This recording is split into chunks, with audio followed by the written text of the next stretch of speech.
Al enrumbar nuestra búsqueda asumimos diversos caminos. El sentido del peregrinar está marcado por el destino, hacia dónde se peregrina. Uno peregrina a buscar aquellos signos, aquellas señales que nos dan la certeza de estar y de pertenecer a algún espacio. ¿Quiénes somos? ¿Qué nos hace únicos en el mundo? Para un cubano peregrinar depende para el lugar de Cuba hacia donde peregrine. Santiago tiene muchísimas marcas que dan el espacio de cubanía. Puede que los caminos nos ofrezcan respuestas en un encuentro con nuestros antepasados. En el caso mismo de Santiago, peregrinar a Santiago a lo largo de la historia ha tenido un sentido, vamos a decir, patriótico. Se ha peregrinado a la tumba del apóstol. Mientras están los que van al encuentro de las raíces culturales, de lo autóctono, de lo espiritual. Los cubanos peregrinan hacia donde está la Virgen de la Caridad, porque la Virgen de la Caridad es una marca del espacio. No es el único, pero sí un núcleo muy significativo que dio origen a lo que después se llamó los cubanos. Al final somos peregrinos en un camino que nos devuelve siempre a la familia, a la patria, a nuestras esperanzas, sueños y paradigmas. Cuando peregrinamos hacia un lugar, esos lugares tienen un significado que está marcado por la connotación de ese lugar o las personas relacionadas con ese lugar. Muchos de estos anhelos confluyen en este terruño de culto y veneración, donde comienza o termina, por disímiles motivos, la búsqueda de muchos peregrinos.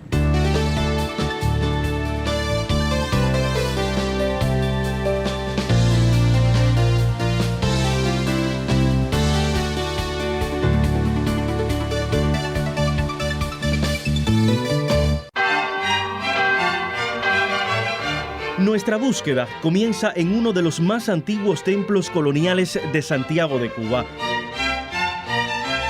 Venir a este templo de Santo Tomás es evocar la memoria de aquellos que han pasado antes por este lugar y han manifestado su devoción a la Virgen ante esta imagen llamada la Mambisa.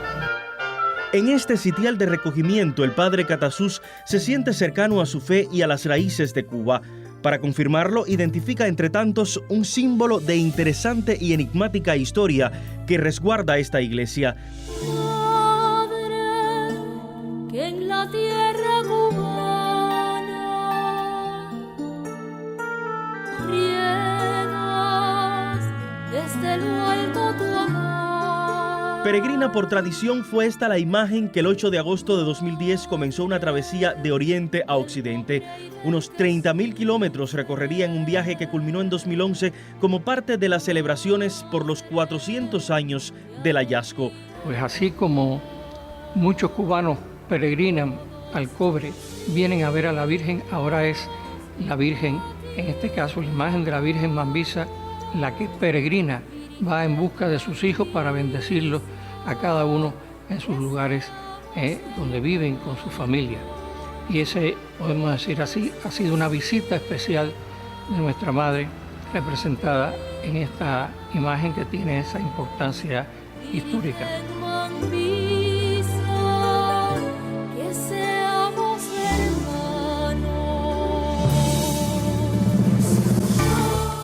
Pero, ¿qué la hace Mambisa? Aquí estamos en un lugar especial. Esta es la placita de Santo Tomás, que digamos es una especie de nodo, es una especie de punto de concentración y de salida de sistema de relaciones, de sistema de símbolos. Aquí se reunían mambises. El antiguo templo se ubica en la placita de Santo Tomás, barrio antaño habitado por una cofradía conga de negros y mulatos. Basta destacar que en este lugar se bautiza Antonio de la Caridad Maceo y Grajales, general de las guerras independentistas en Cuba. El ciclón de la cultura de Santiago de Cuba, y quien dice Santiago de Cuba dice la cultura cubana, tiene su punto, uno de sus puntos de referencia aquí en este mismo lugar. Y eso lo podemos acercar al concepto de la Virgen de la Caridad.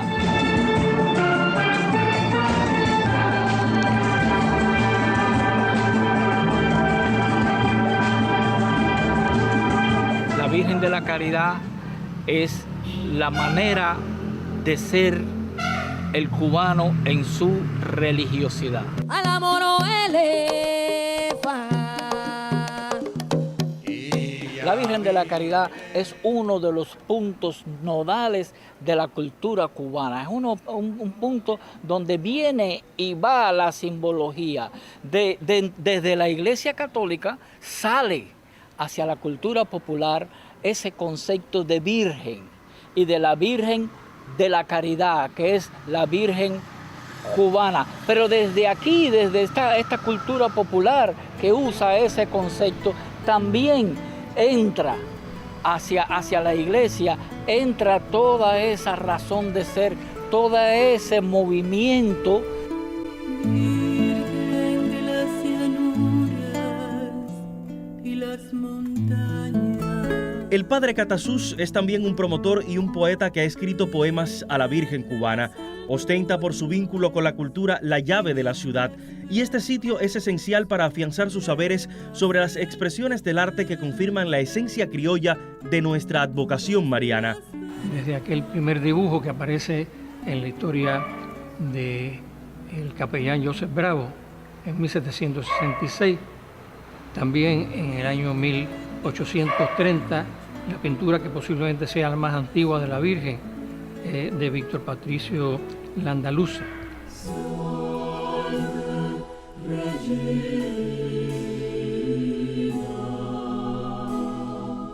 Le hicieron obras Carlos Enrique, también Mariano Rodríguez, René Portocarrero, Amelia Peláez, Wilfredo Lang, y más recientemente también otros pintores como Choco Saida del Río, Florafón y Tomás Sánchez, por ejemplo.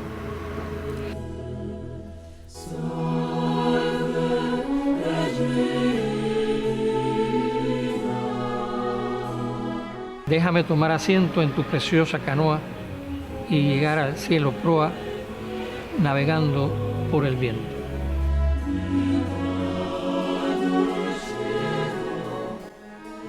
Nuestros poetas de todos los tiempos las han escrito a la Virgen. Recordamos en el siglo XIX los poemas de Luisa Pérez de Sajambrana, de Manuel María Pérez, de El Cucalambé.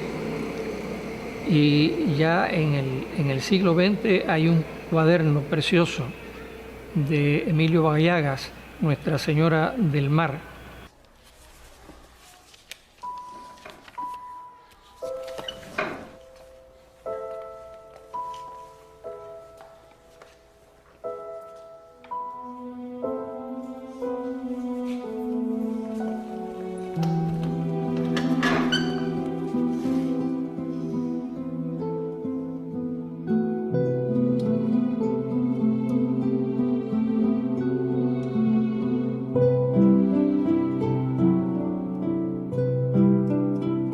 Cine está la película La Virgen de la Caridad de Ramón Peón, que se estrenó en 1930. En tu nombre es realidad la palma real y el sinsonte, mi mar, mi cielo, mi monte. Quizás en la música donde se ha desplegado más esa veneración y que ha llegado hasta nosotros en temas inolvidables de María Teresa Vera, de Cindo Garay, que tiene 2 temas dedicados a la Virgen, Miguel Matamoros también, famoso por su Mi Veneración, y también Compay Segundo, que le ha dedicado un tema quizás tenga unos 10 años, que es el balcón de Santiago. Estrella de la mañana que brilló sobre las aguas, a los 3 de Barahagua que iban remando con ganas. Así cantado, Mambisa que por machete tiene la cruz de su hijo. El hombre Dios crucifijo carga de amor, arremete y derriba hasta el más fuerte que en soberbia se levante, al poderoso, al gigante, al rico que está podrido, levantando al oprimido, al pobre que va adelante.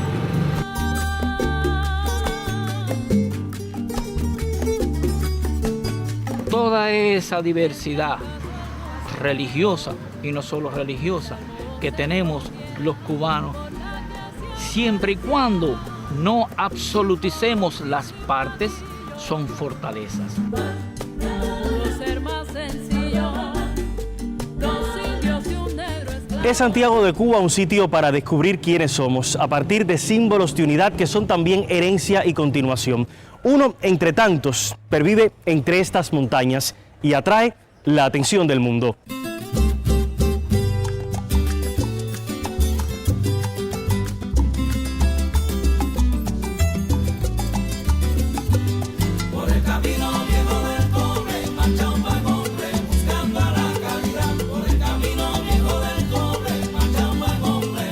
La Virgen ha permanecido por más de 400 años aquí con nosotros.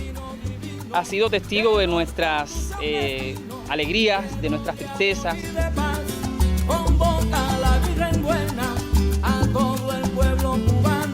Melvin Rodríguez es cobrero de nacimiento. Integra el Orfeón Santiago, pero destaca por su sensibilidad como compositor y arreglista. Varias de sus creaciones se inspiran en la patrona de Cuba. La veo como una madre. Es esa madre que amorosa, esa madre que no se olvida de sus hijos. Y cuando yo me siento a componer, a escribir para ella, pienso en todas esas cosas. Virgen del cobre, apiádate de mí. Eres la santa de mi devoción. Hoy que las penas agobian mi existir, tú no me olvides y tenme compasión. Virgen del cobre, apiádate de mí. Eres la santa de mi devoción. Hoy que las penas... Para recibir a peregrinos como Melvin de todas partes de Cuba y el mundo está el padre Eugenio, rector del santuario de Nuestra Señora de la Caridad del Cobre. El santuario hay que tener en cuenta que es un lugar sagrado, un lugar que se viene para un encuentro personal. Tú puedes notarlo que cuando llegan hay cierta tensión en el peregrino, mientras que van avanzando en el santuario, creyentes o no creyentes, tú ves como que va cambiando su espíritu, su vida, como que van sintiendo algo especial. Muchas veces lo expresan, otras veces no lo expresan. Y una de las cosas que más me llama la atención es que el que viene, sea quien sea, el centro de su mirada, de su atención, es la imagen de la Virgen. Imagen protectora de mi vida,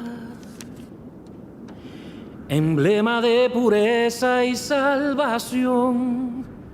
Hoy protege una vez más a quien te pide y lo salvas con tu santa bendición. En situaciones normales son más de 1.500 peregrinos los que ascienden a diario el Cerro de Maboa, una cifra que aumenta en julio y diciembre con más de 3.000 visitantes. Desde el siglo XVII encontramos registros de esta tradición. Y lo salvas con tu santa bendición. El padre Eugenio es uno de los que está atento a las necesidades del viajero, y aunque todos dejan una huella, 3 de esos peregrinos lo marcaron para siempre. Que alumbra mi camino, amparo eres de todo peregrino, Virgen. Si miramos la visita de Juan Pablo II, al llegar a la plaza, se le veía muy cansado, agotado, casi sin fuerza, y el caminar era muy lento. Sin embargo, cuando ya sube a la parte del presbiterio donde se iba a celebrar la misa y se presenta delante de la Virgen, ya era otro hombre. Si vamos a la visita del Papa Benedicto, ya es un hombre más joven, es un hombre muy intelectual, pero sin embargo la espiritualidad que vivió delante de la imagen de la Virgen, el momento en que entregó la rosa de oro, era el hombre sencillo, humilde. Benedicto durmió aquí en el Cobre, orgullo para los cobreros que un papa duerma acá en el Cobre, y también tuvimos el placer con un grupo de niños de venir a cantarle aquí en la mañana, recibir la mañana con un canto. Luego la visita del Papa Francisco, cosa que nos sorprendió también notablemente cuando me llamaron a la casa y me dijeron, oye, prepara otra vez el material que hay otra visita del Papa. Y yo, pero tan pronto. Como María, Madre de la Caridad, queremos ser una iglesia que salga de casa para tender puentes, romper muros, sembrar reconciliación. Como María, queremos ser una iglesia que sepa acompañar todas las situaciones embarazosas de nuestra gente, comprometidos con la vida, la cultura, la sociedad, no borrándonos, sino caminando con nuestros hermanos, todos juntos. Cuando la visita del Papa Francisco, resulta que en el Cobre hacía mucho tiempo que no llovía. Y bueno, cuando el Papa Francisco viene entrando por toda la carretera, ya arrimándose aquí a la entrada de este bendito santuario, detrás del Papa venía una lluvia, así literalmente, venía la lluvia avanzando. Los tres estuvieron bien cerca de la imagen de la Virgen, pero el Papa Francisco es un hombre que se ve muy cercano, que es muy cercano. Él empieza con todo el ritual de ponerse de rodillas en el lugar indicado, pero ya después quiso acercarse a donde estaba la imagen de la Virgen. Y el ramo de flores que le habían regalado en el aeropuerto, se lo trajo y se lo ofreció a la Virgen con una espontaneidad como si fuera cualquier peregrino que viene caminando.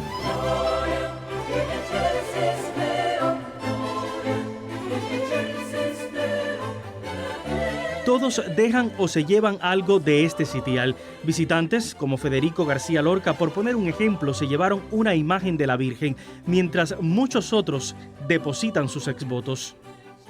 Cada uno de esos exvotos, por muy sencillo que sean, es algo que contiene en sí una historia de dolor, una historia de trabajo, una historia muy personal y muy familiar.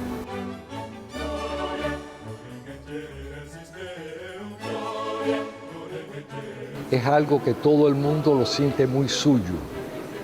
Es algo, yo digo que el santuario es Cuba. La historia de estas montañas revelan que fue la Virgen un elemento esencial en la lucha de los cobreros durante 3 siglos. Carlos Manuel de Céspedes llegó hasta ella en un gesto que reconoció su valor como símbolo de unidad entre los cubanos. Y años después, un grupo de generales pidieron a la Santa Sede declararla patrona de Cuba. Llegado el 1 de enero de 1959, una inmensa oleada de peregrinos dejaron constancia de su agradecimiento por la libertad y la paz. Pero ¿cómo sobrevivió hasta la actualidad? ¿Cuál es su origen? ¿Por qué ha unido a todos los cubanos? La Virgen, la tradición nos dice que fue allá de aquí, que llegó a Barajagua, estuvo un tiempo y que fue trasladada a Santiago de Cuba. El arzobispo de Santiago de Cuba, Dionisio García, responde a algunas interrogantes desde este montaje ubicado en la Hospedería del Cobre. Sin embargo, ha convocado para dialogar y profundizar a la historiadora que, al decir de Eusebio Leal, logra reunir por primera vez, a partir de la investigación documental, una serie de elementos en torno a la Virgen de la Caridad. Olga, la verdad que para mí es un placer encontrarme contigo aquí en la Hospedería del Cobre, Señor. En este ambiente de tranquilidad, de belleza, porque el entorno del Cobre es muy lindo. Y tú tienes el libro sobre la Virgen de la Caridad, que es símbolo de cubanía, que nada, me gustaría que dijeras algo aquí en el santuario. Sí, bueno, nosotros no es la primera vez que conversamos, hemos conversado en muchas oportunidades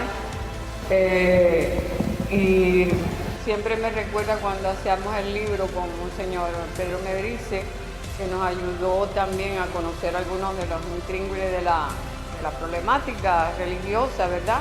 Fue de una gran ayuda. Entonces, creo que coincidimos en muchas cosas porque a partir del proceso de evangelización que se lleva a cabo desde principios del siglo XVI, es que se genera esta historia que termina con el hecho de que exista un culto cubano de la Virgen de la Caridad del Cobre.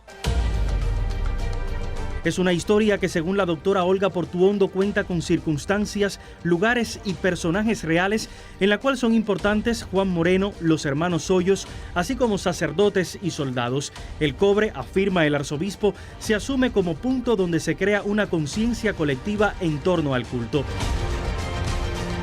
Lo que tenemos la suerte, porque yo creo que es una suerte para la historia religiosa de Cuba, la historia en general de la región oriental de Cuba, es el hecho de que hubiera los famosos autos de 1686-87, que nos recogen ese episodio de la visión de Juan Moreno de la aparición sobre las aguas de la bahía de Nipe.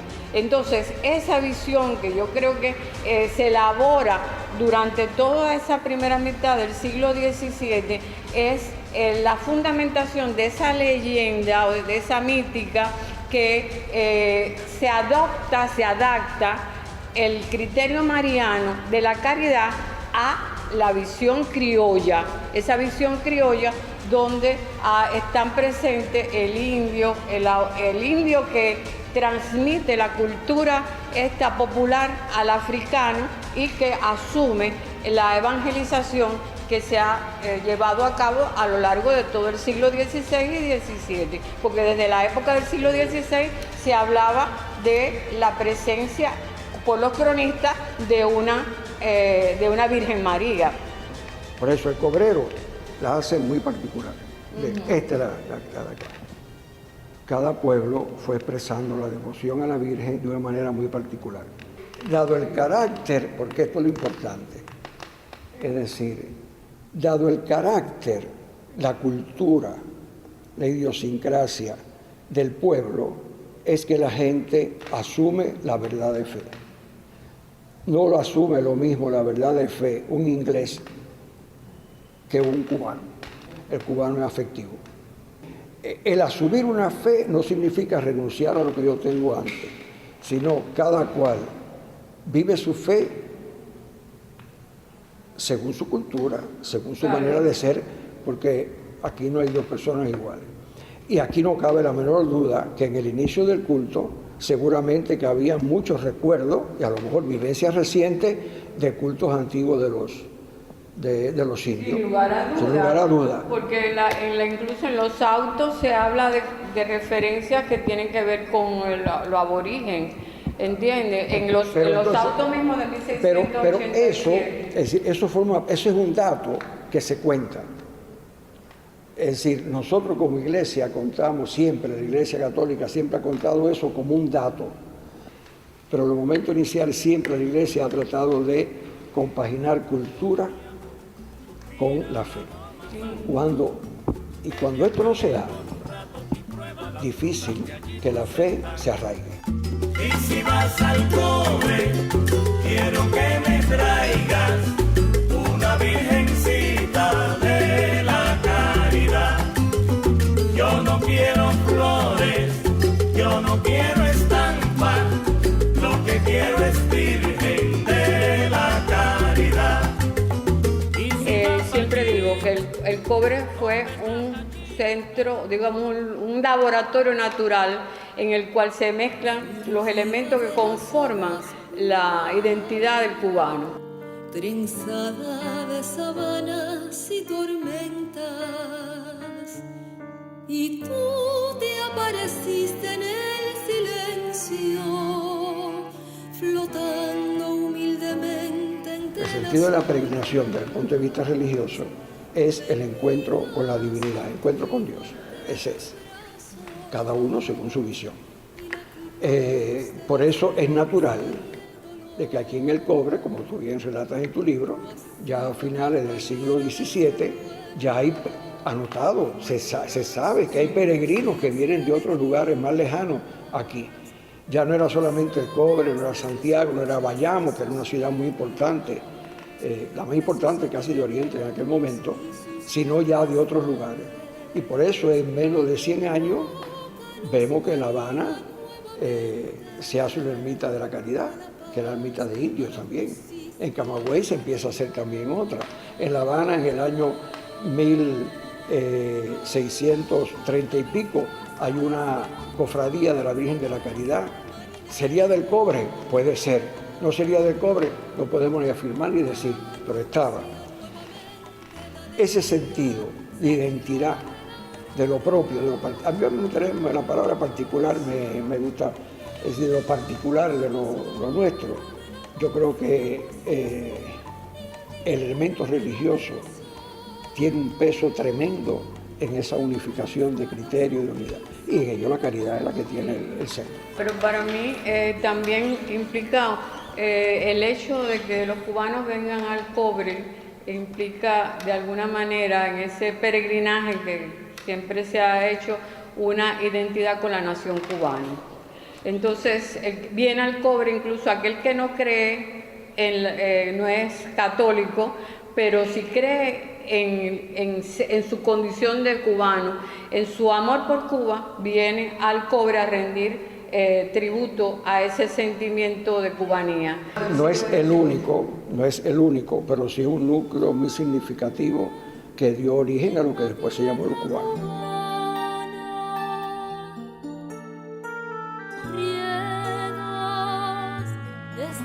Yo creo que la cubanía de la Virgen le viene de su acompañamiento a lo largo de la historia, el haber estado presente al lado de los pobres esclavos en las minas del cobre.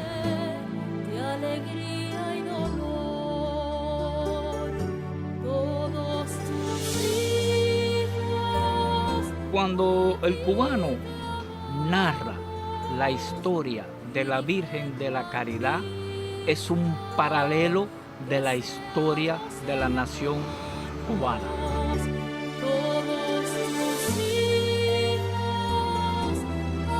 La iglesia del Cobre, la iglesia de nuestra Madre, la Virgen de la Caridad del Cobre, es un punto de referencia obligatorio para todo ser humano. Que seamos hermanos. La caridad también es lo que somos. En tus campos sembraste.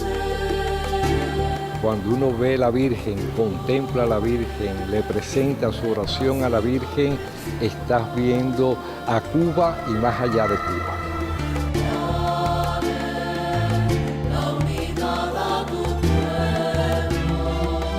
Este peregrinar que nos despide con lluvia desde el santuario de la Virgen de la Caridad del Cobre anuda cada pedazo de nuestra isla. No importan las distancias geográficas o las diferencias, aquí prevalece lo cubano, en un canto de amor, unidad, patriotismo, pero sobre todo, de fe en el futuro.